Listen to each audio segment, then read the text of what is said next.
Hey, I'm Allison Hare, and welcome to Little Left of Center, the podcast that interviews culture changers that are reshaping our world and breaking new ground.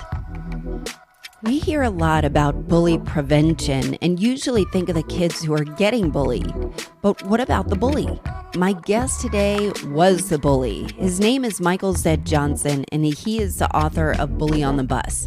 He is a speaker, a businessman, and mentor, and entrepreneur, and has committed his life to speaking directly to the kids and inspiring a new path. Ooh, the stories I hear of bullying in schools is so frightening, especially when you think of the digital bullying as well as physical bullying. And we talked a lot about my own experiences at school, not only being bullied, I grew up in New Jersey, but embarrassingly, how I was an offender too. And we both got really vulnerable in this chat.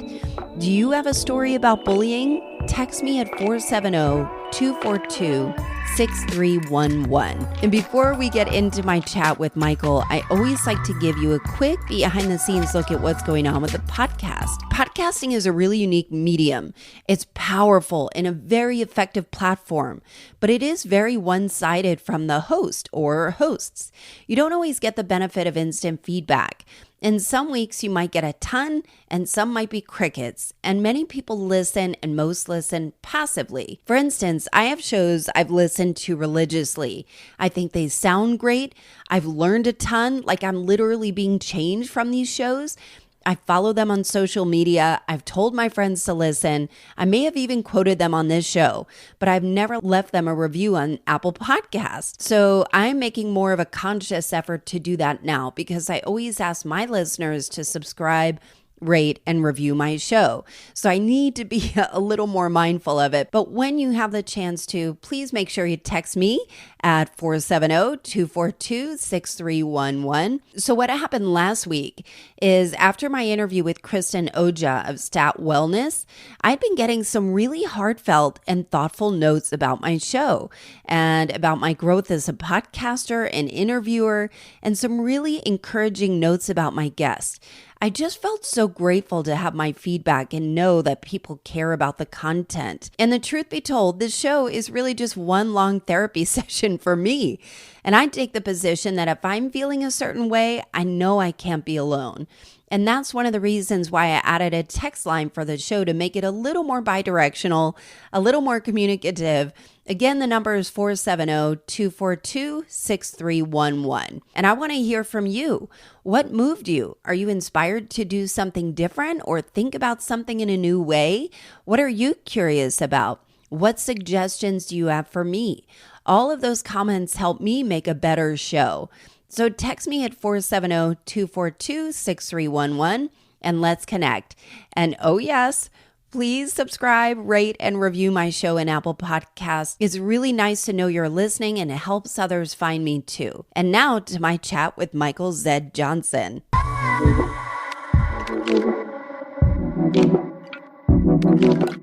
So we're here with Michael Johnson, but not just Michael Johnson, Michael Zed Johnson, because I imagine that is probably a good way for you to differentiate yourself from all the Mike Johnsons in the world. What I think is interesting is that, we talk a lot about mental health and the suicide rate, especially with young kids, growing and growing and growing. And a lot of that is attributed not only to social media, but specifically around bullying. And so there's a lot of focus from a bullying perspective on being bullied. And you were the bully. Yeah, I was. It's funny how this whole thing started. I used to speak at schools about my journey from the projects to owning a business and meeting a mentor. And I would go and I would tell that story. Look at me. I'm awesome. I did it. If I can do it, anyone can. And last year, my little girl, when she was in the third grade, asked me if I'd come speak at her school. And I said, I'll be happy to, but that's not really a third grade conversation. And she said, Daddy, what about those two girls you used to make cry on the bus? And so I decided I would go speak at it. It's the one person in this world I don't want to let down.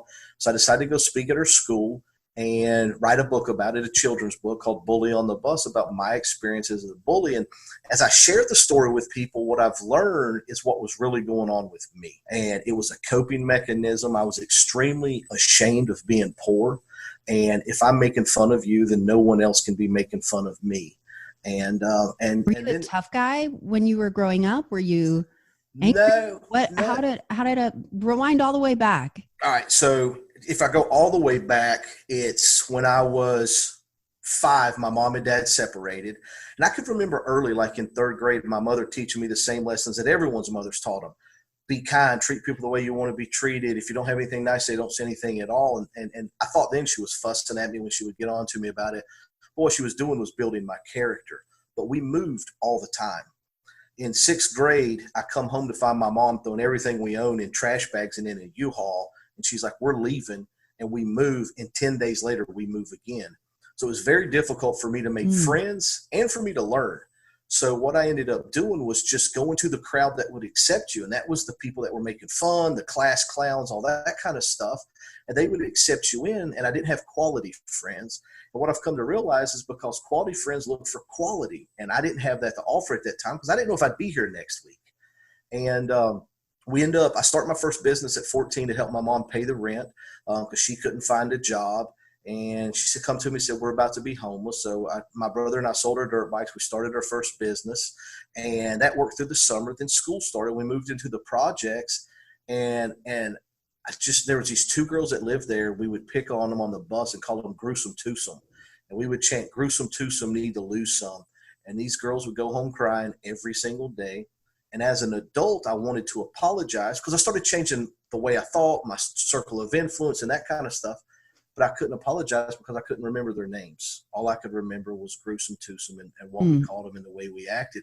But no, for me, it was more coping. And if I'm picking on you, nobody's picking on me. Never got into fighting and tough guy stuff like that. And my mom always taught me to protect people, protect the weak, stand up for the weak, respect women, protect them when you can. And I did my fair share of that, but I also thought at 14 or 15 when this was going on, I was making fun of the weak. What I realized at 40 was I was the weak one. I could have stopped it. I chose not to. What made you realize that 40? Where was that turning point for you? I think, again, it goes back to changing kind of my circle of influence. And I was just doing a lot of reflecting at that time in my life. And I was just thinking, and it got me to where I could have stopped it, and I chose not to. It was easier for me to pile onto these 2 girls than do the right thing and do what my mother had taught me my whole life. And it was kind of heartbreaking. I could remember one time, and I remember videos coming out too. There was a video that came out of a mother filming her son, and he's crying about why do people bully. And I had to pull over on the side of the road. I'm crying because I wanted to apologize to these girls. And fortunately, last December, I had that opportunity. You did? Yes. So how did you remember what their names were? How did you get reconnected? So I found an old friend that lived in the projects with me. And I sent her a message. I said, hey, do you remember the 2 girls that I used to pick on the bus and make cry, the twins? And she said, yeah, I think their names were Sarah and Sally. And I'm like, oh, my God, that's it. And so I tried to find them on Facebook. Apparently, they're the only women on Facebook that don't use their maiden names. But I found their brother, tracked them down through their brother, and sent them a message. And I was terrified. Like, my palms were sweating. I was scared to death because now I've got to do what's right, make my little girl proud, make my wife proud, my mother proud, and just kind of get this off my chest. And I sent them a message, and, hey, is this Sarah and Sally from Holly Hills Apartments, Kingsport, Tennessee? And they're like, yeah. And one of them come back and said, yeah, and I was just talking about you last week, and my heart sank. Wow. They haven't forgotten. And what if it's, I hate you, you ruined my life. And the thing I dreaded the most was the simplest question of all, and that was why? Why did you do this to me? And that's not at all what I got. I'm laying in the bed, my phone beeps, and I'm too scared to look at it because if it was those dreadful thoughts or dreadful expectations, I wouldn't be able to sleep. And the next morning I woke up, and by that point they'd both responded, and they said the same thing for the most part. They said, I'm sorry you've had to deal with this for so long, and I don't really remember you like that. Wow. And, but it goes back to me talking about me being weak and these girls being courageous. Even today they're apologizing to me, and I stole their ride home from them. Yeah, that's amazing. Yeah. It's really bizarre when I sit back and I think about it. And the journey and even speaking at schools has changed. It was all about bullying. And now when I speak to the older students, middle school and high school, I do another exercise, and it's really turned into mental health conversations. So it's kind of come full circle. So if I'm reading between the lines, you said, you kind of were transient. You didn't grow up with a lot of money. It sounded like your mom was really scrappy, but she was very conscious of teaching you the right things. And, people go off path, right? And, I was thinking about my own journey that I remember there was this kid and I used to bully him, and he was like this kind of a weird dude, and I used to call him Greek Geek. We all called him Greek Geek, and I feel awful still. I don't really remember his name. And on the same token, I was bullied that, so I grew up in New Jersey, and in New Jersey we're loud or louder in general, and there were these girls that just hated me. And I feel like if people from my high school are watching this or listening to this, they might remember. But there was like a group of girls that just hated me. And I remember when I was a freshman, they came up to me and they said, we don't like you, and we're going to pick you up. We're going to take you to Newark, New Jersey. We're going to beat the shit out of you, and we're going to leave you for dead. And my mother was like beside herself, and we got into a fist fight and got suspension. And to this day, I hate that girl. And I don't even know her. I'm not friends with her on Facebook. Every once in a while I'll be like, friends you might know, and I'll see her. And it's amazing, like how those things really, really stick with you.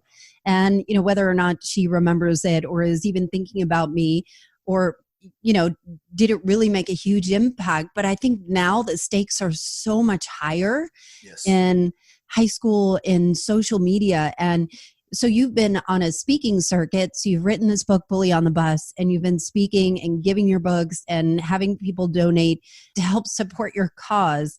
What are you finding? I looked at your social media and you were sharing these unbelievably heartbreaking stories. It's brutal. Oh my God. So tell me more about how this really turned around for you. So I think the most important thing to know is two things. What I've really focused on lately is, number one, your current situation isn't your fault.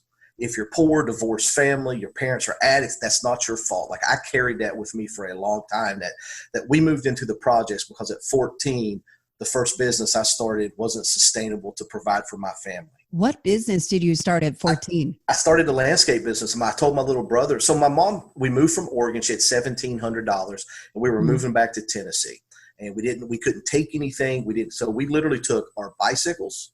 My brother and I took our dirt bikes, and I remember taking a deep freezer and tools. Like, we had no furniture. When we got there, my brother and I built bunk beds out of plywood, and we slept on air mattresses or floats from a swimming pool. Were you guys just super industrious? How did you figure all this out? We were always like that. My uncle was a huge male role model in my life, and he was kind of my hero and smartest guy I'd ever met, kind of thing. And he was very hands-on and taught us that stuff. But that's what we did. My brother's still like that to this day. I'm not so much. But we did that. Then a couple months after we moved there, my mom come to me with a different story. And this time there wasn't a wad of money. It was, I still can't find a job and we're about to be homeless. So my little brother and I, we got together. I told him, I think we need to sell our dirt bikes and start a business. And that's what we did. We started Brothers Yard Service.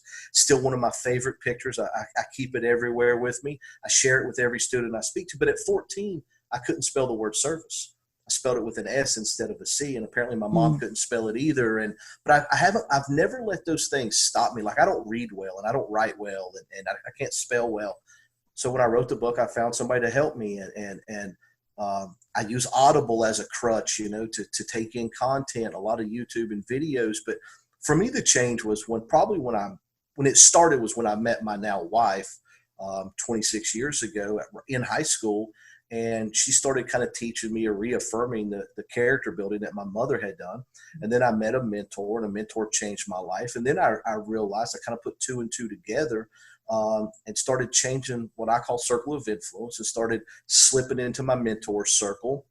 And then what I really realized lately is what we were sharing earlier was, if you surround yourself with people that refuse to allow you to fail, you can do anything. It's like when I used to tell the story of going from the projects and starting that first business to owning my business and selling it last year, it was me, me, me, me, me. And what I realized is it wasn't. None of it was me. I couldn't have done any of it myself.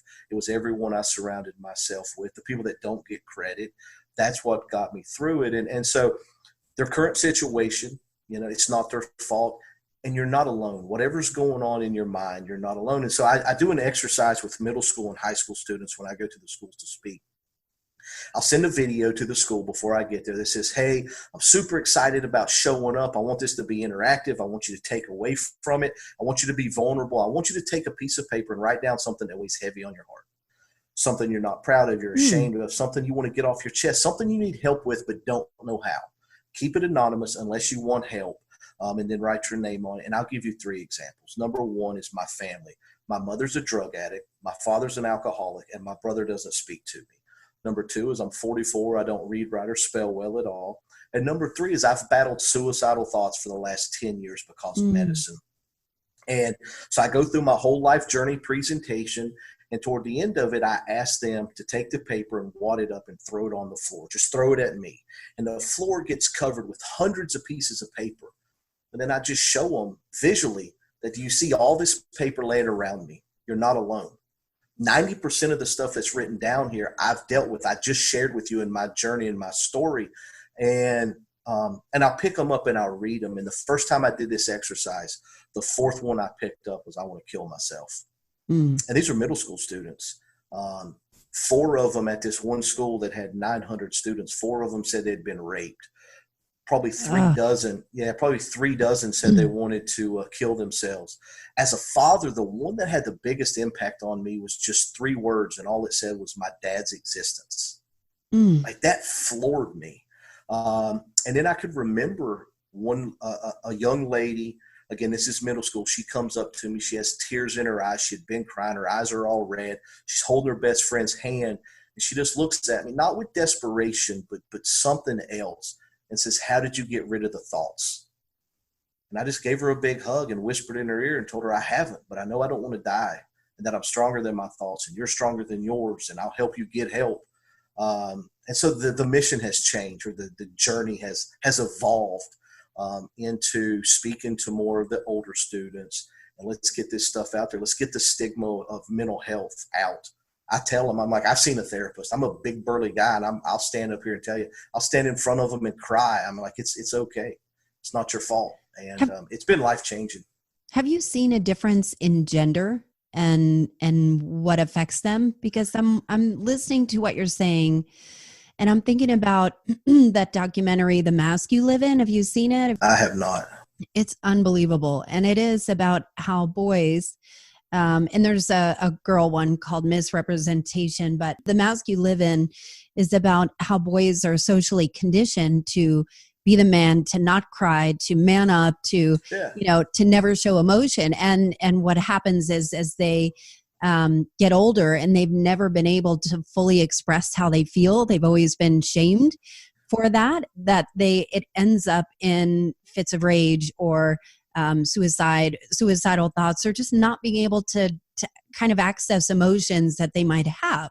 Sure. And it's a really powerful documentary. For me, it was life-changing, and it kind of helped us. I've got a little boy who is 7 and a little girl who's 4, and it has kind of shaped, how we raise our kids and the words we use. So I'm wondering, do you see any difference with genders or any trends? So I do. And that's what I was going to tell you is a male student wrote on his piece of paper, and I'll read it to you. My emotions are a sign that I'm weak. I never show my emotions that much. And that's exactly right. That's because that's the way we were kind of taught our whole life is you don't cry, you don't show emotions. That's weakness. And even when I started seeing a therapist, I knew that I needed to go see a female because I didn't feel like I could be honest and open up in front of another male. But again, at 44 or whatever, I knew that.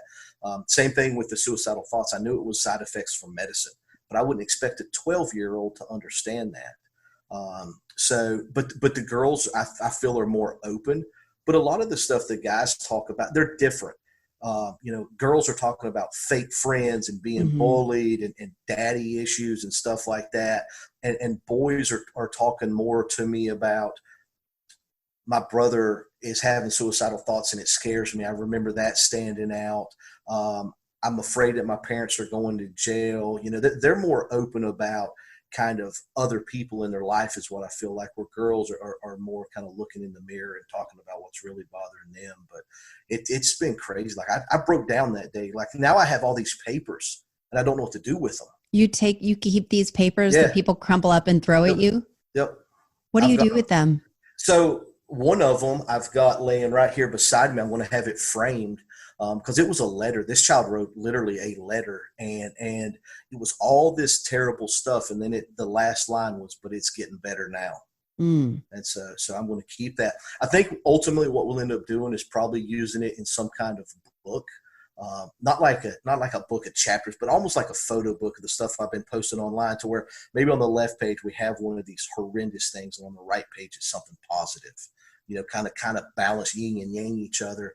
But it's tough. You know, I give the ones back to the schools that if they ask about any abuse or suicidal thoughts, especially if children write their names on it, I always give those back, or at least let them know what's going on. Yeah, you probably have a responsibility if they're saying things like that. I was torn. What happened at the first school I did it at, I was just walking around afterwards with the principal, and I was picking them up and reading them. And one of them said that this young lady said she'd been sexually abused, and she put her name on it. And the principal immediately said, "I want that." And I was torn because I didn't want to give it to him, because I was afraid. This child opened up to a complete stranger, and you can't just call her on the PA and say, "Hey, come to the office. What's this? Tell me what's going on," because now seems like a violation and well, but she may never open up again. And although it needs to be investigated and should, how's this child going to feel if dad or uncle or whoever now goes to jail? Let's say it's dad. They go to jail. Now it's single mom trying to raise them. They had their life completely changes. They move into like now she's got to carry all that as well as being abused. And I just encourage the school to really be careful about how you handle this. It needs to be handled. And what kind of was the turning point for me to where I decided to give them all back was one of the children had written that they had all these horrible things going on and didn't know how to get help. And to me, that was a cry for help, and the schools can do that. So now I ask them to keep it anonymous unless they want help. If they want help and don't know how to get it, write your name on it. I have the schools have guidance counselors on staff right there in the presentations, but it's been extremely powerful and life-changing for me. Yeah. So I love how you make it very experiential. You get them involved. I think it's powerful because it seems like you're giving these kids a voice for whatever it is. And I'm wondering how you use your platform to get them help. So I'm sure they feel heard and they feel seen in the moment, but how do you get them on a path to healing? So whether it is mental health or even just confusion and just puberty. Yeah. So that's the challenge. And I was having this conversation earlier with a great friend of mine, is because once I'm gone, I'm gone. You know, I mean, they could bring me back next year and we could have the same talk and get more people open up. But the key there is really you leveraging the schools and the counselors at the schools to get the schools involved to where they can help these children find help. I immediately talked to a therapist friend of mine, did a podcast with her. Those assets and those resources are available through the schools. But it's tough. And that's why when the first day I did it and I had all these papers, I called one of my great friends who's the #1 speaker in education in the world. And I sent him a text. I'm like, "Nathan, I need you to call me and pray for me because I don't know what to do with these now." Like I was really torn with now what? Like these kids opened up. I've got hundreds of these papers, and what do I do with them now? And so he called me and gave me his advice, and he prayed. And I mean, it's been a crazy, crazy road. How long have you been doing this? Since last year? So I've been speaking on and off at local high schools about my journey from starting my first business to selling my last one, and again, how awesome I am. So it's more entrepreneurial, kind of, pull yourself up by the bootstraps. That's right. And I did it. You can do it. Anybody can do it. Don't let somebody tell you you can't. Were you always a speaker? How did you get involved with it? And I stunk at it as well. And then, when my little girl asked me to do it and we got into elementary schools, and then we just started speaking at other schools. But I don't know. I was terrified, especially as a child, standing up in front of the class. I couldn't read well, so I was always afraid I'd get called on to read. And then just one day, you got to do it. And I've noticed, in hindsight, everything I ever started, I didn't belong there. When I started selling baseball cards, I didn't belong there. I just had 50 cards and the guy beside me had 50,000. But I didn't stop. I didn't let that allow me to stop. So I just kept pushing through. And when I started speaking, I thought it was the greatest. I could remember telling friends, I'm going to do a TED talk and I'm doing this. And I look back at that stuff and it was terrible. I didn't storytell at all. And I went and a guy from the group said, hey, have you ever heard of Nathan Harmon? I might know who's that. He's like, he's the number one speaker in the space that you want to be in. You probably need to get to know him. So I cold emailed Nathan and said, hey, I need some help. I'm trying to break into the space. I'm having a lot of troubles. Here's what I'm wanting to, here's the story I want to share. And he emailed me back. He's like, let's set up a call. I'll give you 30 minutes. And he called and gave me all kinds of advice. Said, hey, I'll help you do anything I can. And he felt really genuine. And I texted him a couple days later. I'm like, hey, man, I'd really like to take you out to dinner and kind of pick your brain. Can I come see you speak and take you out to dinner? And he's like, absolutely. And we lined it up. I was going to go to Portland to meet him, and it was his anniversary. That kind of fell apart. He's like, I got a better idea. I'm speaking in Indiana where I'm from. Come there. All you got to do is drive me. So it turned out better because I got 2 hours each direction. Wow. I spent 2 days with him. And from Nathan, I learned kind of the art of storytelling. Because used to, I would say, my mom and dad got a divorce when I was 5, and then this happened. And it was just a linear line of facts. Yeah. And there was no engagement. There was no emotion. There was no anything. And then once I learned kind of the art of storytelling, I start the story off completely different. And I add the details that engage these students, that they see themselves in me. I see myself in them. And that was it. And I love it. I still got to get a lot better, but I really, really enjoy it. And what I've got to do now is tie in some of the positive stuff and help these kids down their own path after I tell them, kind of my story. So I'm wondering, you are one guy, and I just saw it yesterday that the number 2 cause of death for kids 9 to 19 is suicide. And it's an epidemic that's not going away. And I have a girlfriend, I was texting her this morning, and she has committed, like her passion is because of that stat, is to find antidotes and ways to help prevent and expose parents, that a lot of parents will turn a blind eye because they don't know how to help. I don't know that it is even a stigma against therapy, but they don't know how to help or identify or what, how do I figure out what's right? Is my kid, is my kid okay? And I talked to my girlfriend and she said, I'm really going through some stuff right now. My son's friend just committed suicide. Like her worst, nightmare is kind of still happening. So how do you help parents identify? How do you help kids speak up? Because my very first episode of Little Left of Center was with a 16-year-old girl who's like this amazing, industrious activist.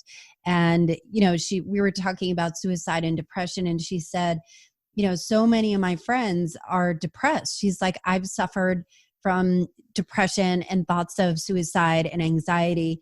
And, so many of my friends' parents, they're afraid to talk about it because they're afraid that their parents will just put them on drugs.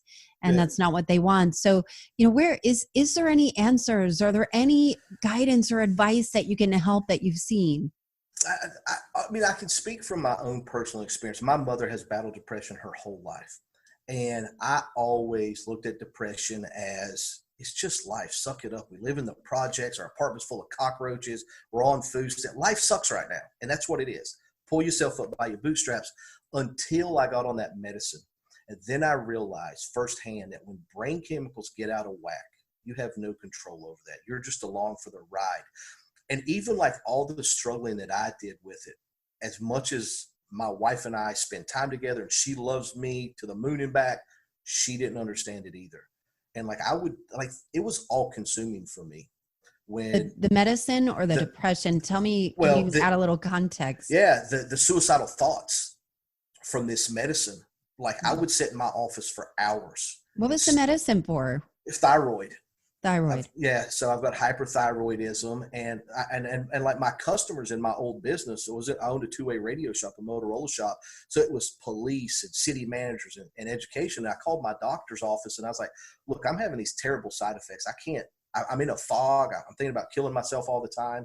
I need to get in and get this medicine changed. And the response from the doctor was, that's impossible. And so I start typing into medicine into Google. And it's impossible that you would have suicide thoughts from this medicine. Mm-hmm. And I start typing the name into Google, and it immediately comes up with suicide, autofill, suicide.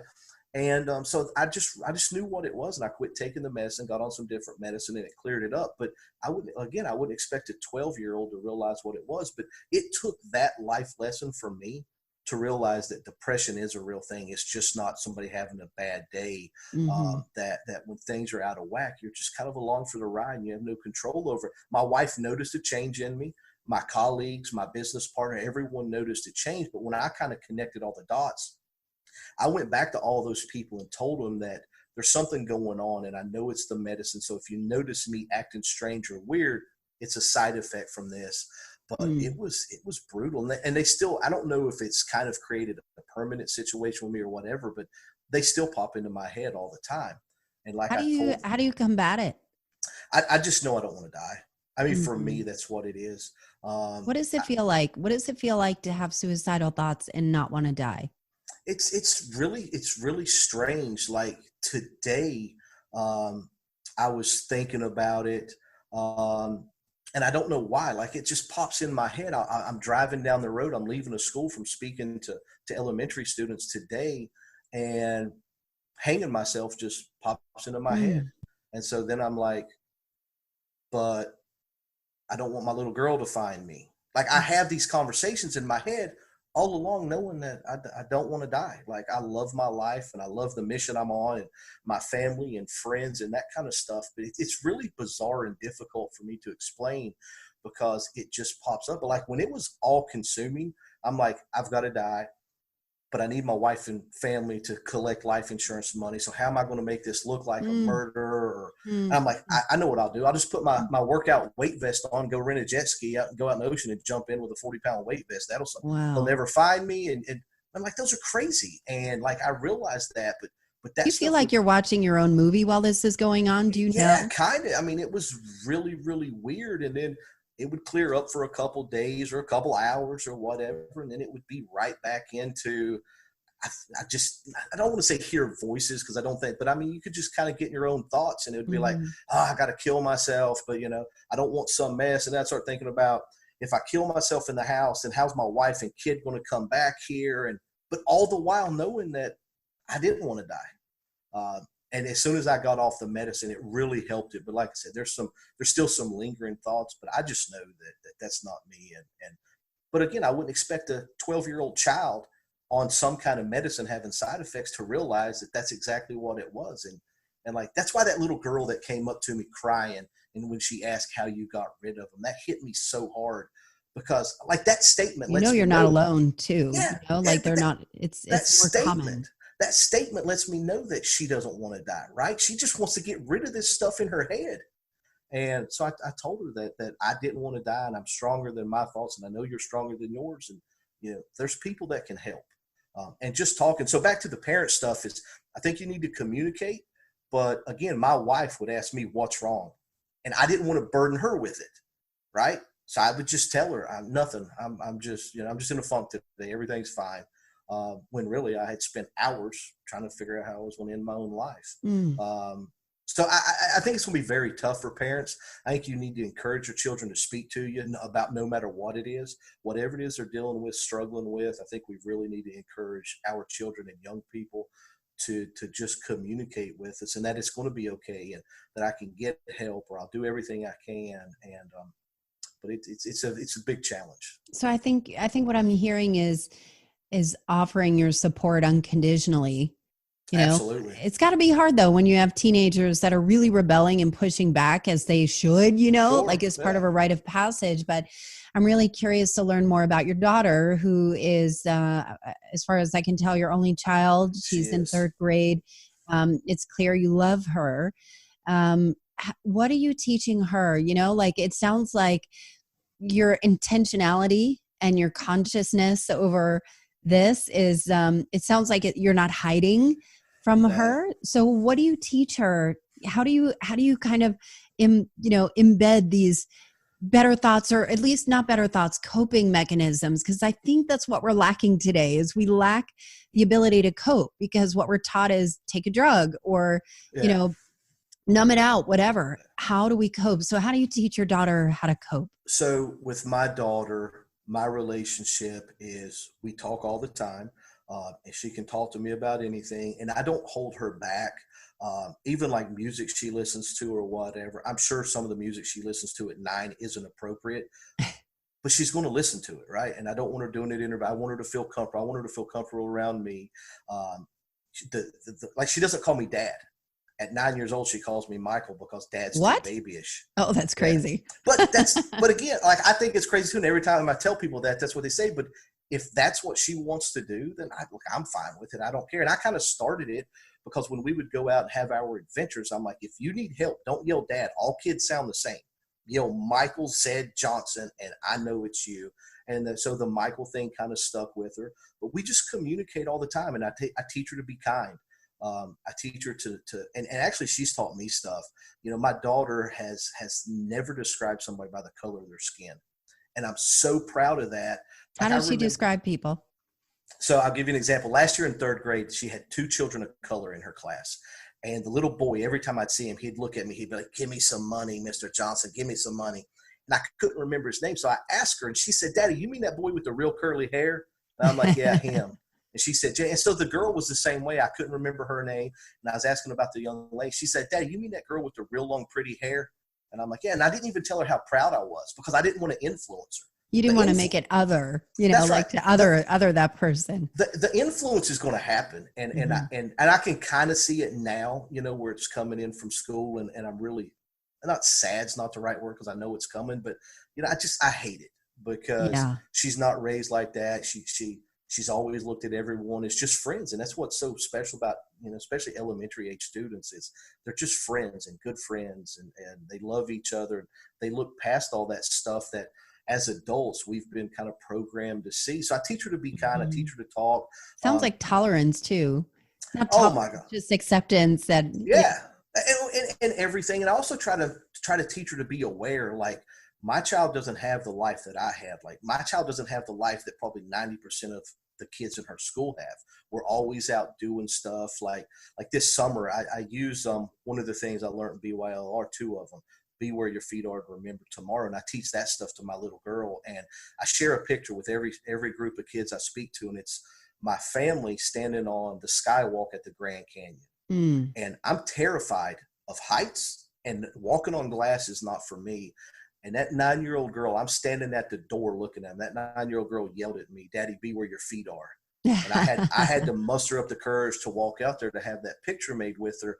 But like that week that we were in Las Vegas, she's like, Daddy, I want a Lambo. So I went and rented a Lamborghini for the 2 of us. For her kids baller. Don't get. Yeah, I mean, yeah, it's not. And so she's got a picture of it on her phone, and we're getting on the plane coming in, and the pilot's like, "What's that?" She's like, "Oh, it's just a Lambo." And I'm like, the pilot's like, "Really?"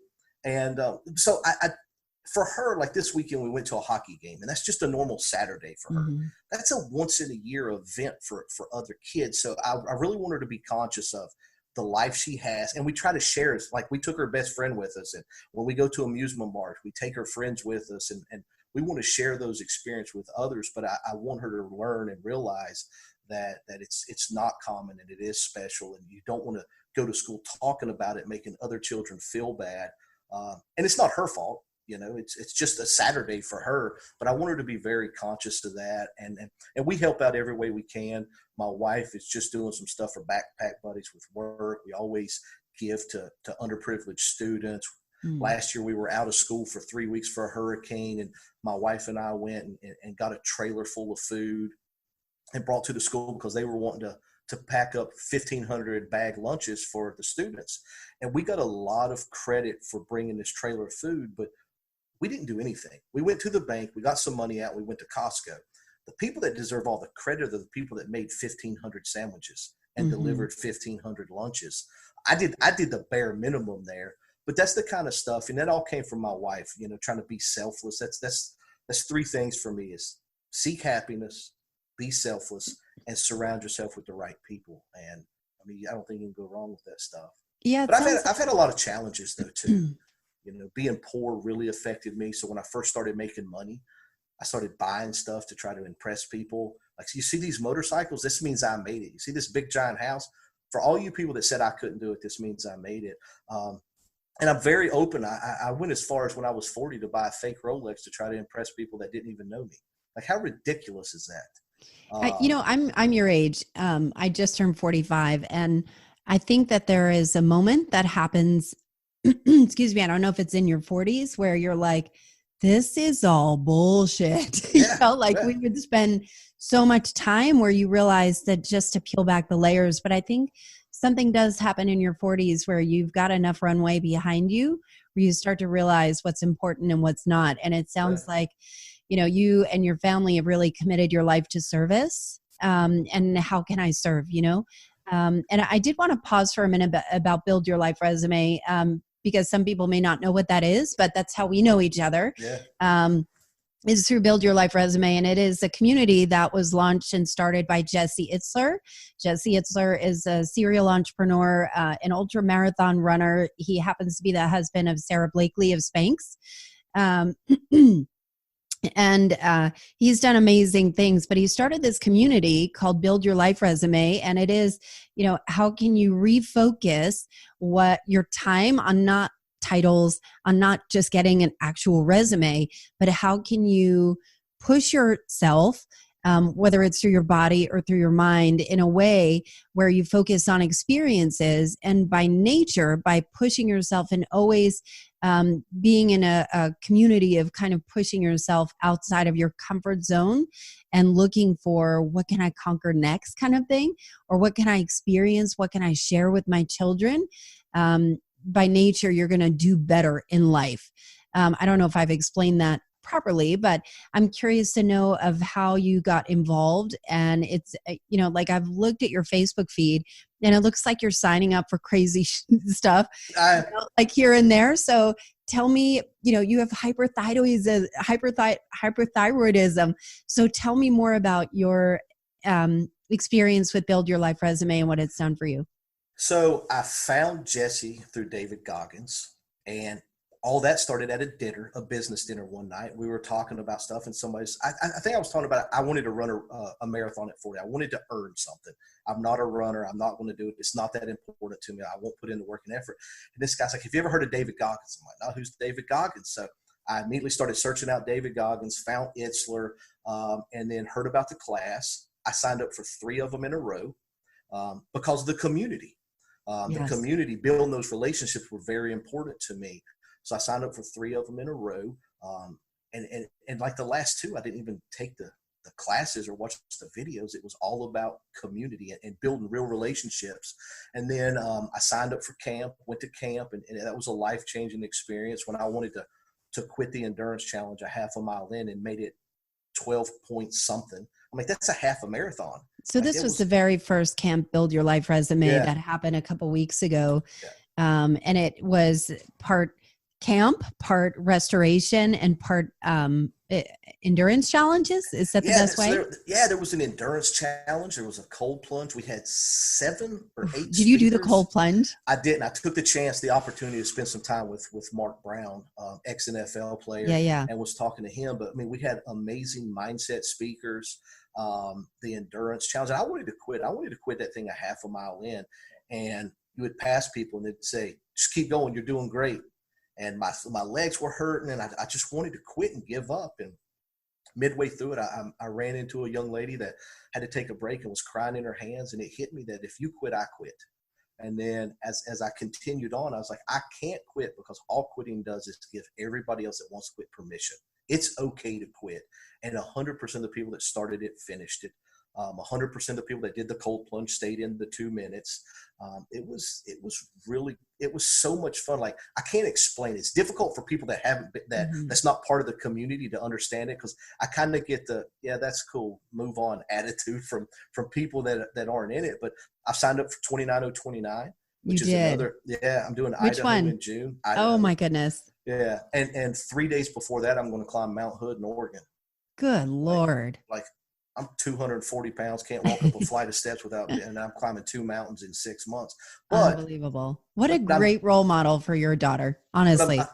I'm doing it for me, but I'm also doing it to show these kids that I speak to. Like, I want that summit picture on Mount Hood to say the picture pre and the picture on the summit of, if you surround yourself with people that refuse to allow you to fail, I'm telling you, you can do anything.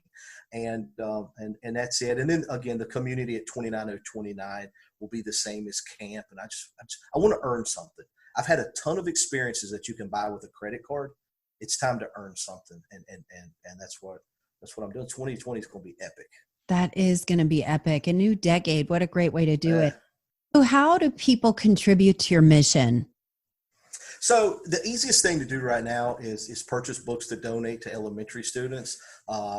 It's weird. The plan was to sell books to schools. That went very slow. Then it was to sell books to students. And one little boy at the first school I went to, Josh, paid for his book with a bag of quarters.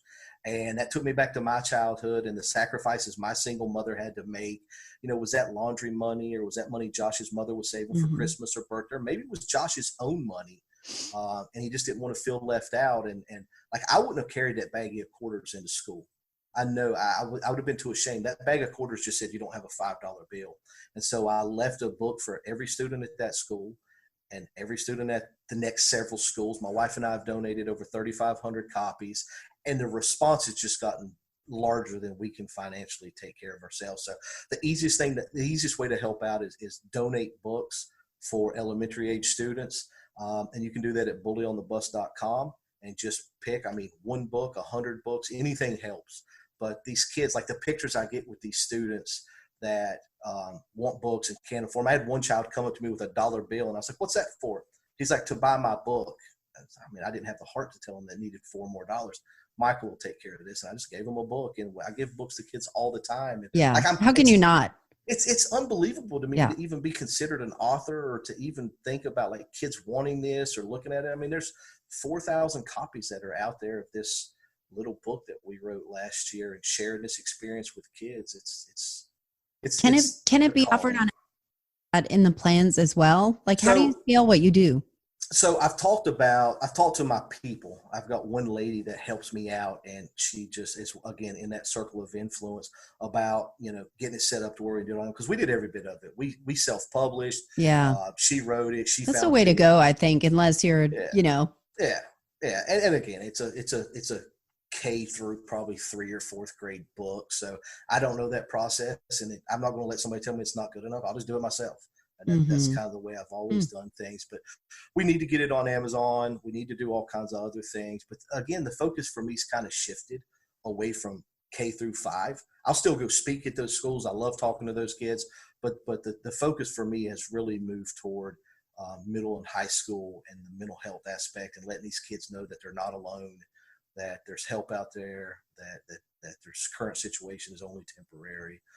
And just encourage them to chase their dreams and surround themselves with the right people. And if I did it, as cliche as it is, if I did it, anybody can. And it's not easy, but it is simple. It's simple to surround yourself. The thought of finding the right people to surround yourself with is simple, but it's not easy. It's cost me family. Like, my brother doesn't speak to me to this day. Yeah, that's what you said. I was wondering what happened. He came to work for me. I'd been recruiting him forever to come to work for me. And when I sold my business, he's never told me, but I think what happened was he let jealousy and envy fill his heart, and I didn't give him money. And so he got mad. And I'm wondering what, are there any advice you can give parents, adults, things to look out for if there's an option for us to intervene or educate people, anything, that you've discovered on your travels that could help us to kind of support each other? Yeah. So I think children. I think what we need to do for our kids is just pay attention, communicate, look at what they're consuming online, look if they're hanging out with new friends and what's going on there. And look, we all had friends growing up that our parents couldn't stand, right? And in hindsight, my mom was right. She knew that hanging out with whoever was a bad idea. But I think communicating, again, for any relationship, right? It all kind of boils down to communication and letting these kids know that it's okay. Now, I had somebody tell me the other day that they weren't anti-therapy, but they felt like kids think going to therapy is cool now. So everybody wants to go to therapy. And to me, that was the most bizarre statement. That's amazing. Yeah. I'm like, I'd like to ride that one. Yeah. Right. Like you should, I mean, if your kid wants to go to therapy, then you need to start having conversations with them and talking to them and just let them go talk to somebody. Like when I was going, my therapist finally told me, she's like, you don't need to be here. And I was like, I just Get out, you're fired. I'm just like, I enjoy coming in and getting stuff off my chest, and there's no judgment, and it's not like talking to my wife and she's had a day at work and she don't want to hear me griping about seeing racism in the world. And my therapist like, yeah, bring it in here, we'll talk about it. Yeah. So for me, that's kind of where it just turned into, as a way to vent and talk and communicate. And that's what I'm hoping to offer these kids at these schools with this exercise, to just let it out, get it off your chest. Let's talk about this stuff. I love what you're doing. So how can people find you? Everything is Michael Zed Johnson. Websites, michaelzedjohnson.com. All social media is Michael Zed Johnson will get you there, whether it's Facebook, Twitter, Instagram, YouTube. I'm too old for Snapchat, TikTok. So I don't do that. That's why I tell the kids. TikTok is where it's at. Yeah, for all the kids. So that's what I tell them. I'm oh my God, I just sound so old. I'm like, you're too young for LinkedIn and I'm too old for Snapchats.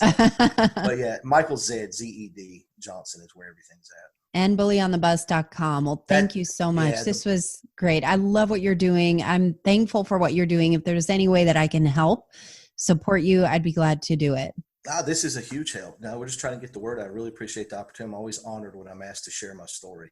And one last question. So you're in Myrtle Beach, South Carolina. I saw that you just had a news story done on you on TV, and it sounds like you're traveling or speaking in South Carolina. Are you traveling the nation, or are you available for speaking Absolutely. At schools? So how do people get in touch with you for that? Website, michaelzedjohnson.com is the best way to do that. But yeah, I've got one of the guys from BYLR trying to get me to New Jersey to come speak at his children's school district. I was speaking in Nashville earlier this year. I went to Portland to speak. But yeah, anybody that'll listen to my story, I'll be happy to come speak. That sounds great. Well, thank you so much, Michael Johnson. I'm so glad you are a culture changer, and thank you for being here tonight. Thank you so much for the opportunity. I really appreciate it. You can't help but be so grateful for the self-awareness and commitment that Michael Zed Johnson has made to really talk about bullying in a way that actually changes the culture. Thank you for all you do, Michael. And as for Little Left of Center, these podcasts are available not only on your favorite listening app, but also on Decatur FM and on Salesforce Radio. Text me your feedback at 470-242-6311. Go on. I'm serious. And if you haven't subscribed yet to my podcast, do it. Please leave a 5-star review, and most of all, share this episode with all your friends and bullies. Culture changing is really a movement, but only works when the ideas are shared. Thanks for listening, and I will see you next week.